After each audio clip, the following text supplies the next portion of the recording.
Hi, we're back. And the SME2 selection for July is Zinfandel. It's a Zinfandel from Esola's Vineyard. When I first lived here in Amador County, back in the late 70s, early 80s, I lived in a house just over my left shoulder here. And I worked at Montevina. So it was not uncommon for me to walk to work.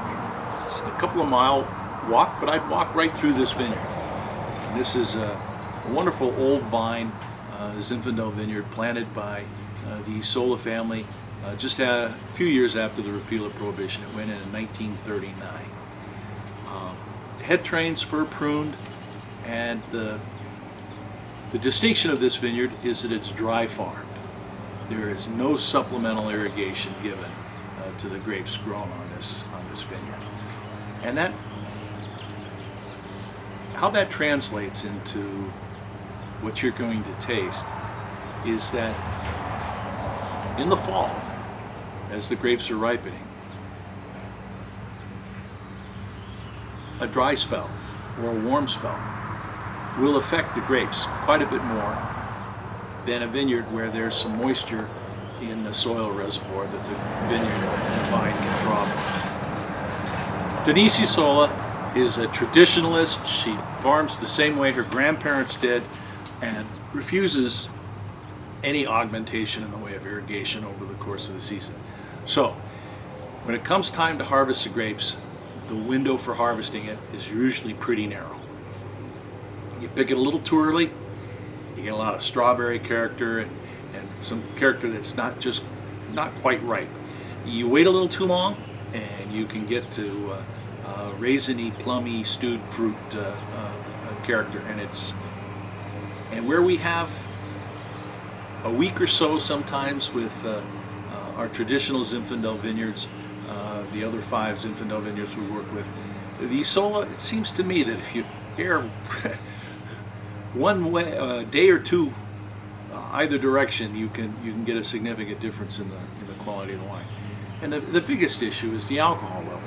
If the grapes start to dehydrate during a warm spell, the vine is transpiring. It's trying to keep itself cool, so it's basically perspiring. It's sweating, and if there's not enough moisture to achieve that can be drawn up from the soil and from the roots, they'll take some of the moisture out of the grapes, and they're in a survival mode at that point, and the berries will start to shrivel, and so the sugar content of the berry will increase at a dramatically faster rate than normal photosynthetic ripening, and so we can get a spike in sugar quite quickly.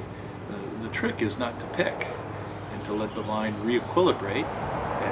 As the roots get a chance to catch up and put some moisture back into the grapes, the sugar will actually come down. So it's a tricky variety, Zinfandel as a whole, because of its uneven ripening.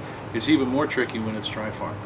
So, given that, of all the Zinfandels we produce, the one from the Esola Vineyard is probably the most variable from year to year. The 2018 is the second year in a row where we've gotten some of the really nice black raspberry, dark fruit characters without stepping over the line to get into dehydrated late harvest character, but still have some nice, wonderful flavors.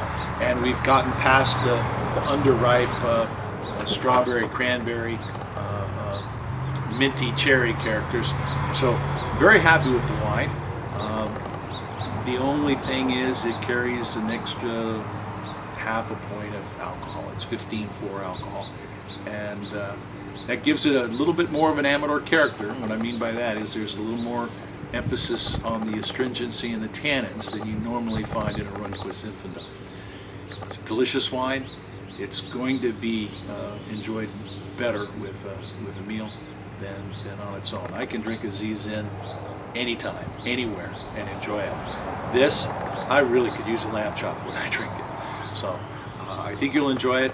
It might be something you put a note on to make sure you enjoy it with a meal, because I think you'll like it a little better under those conditions.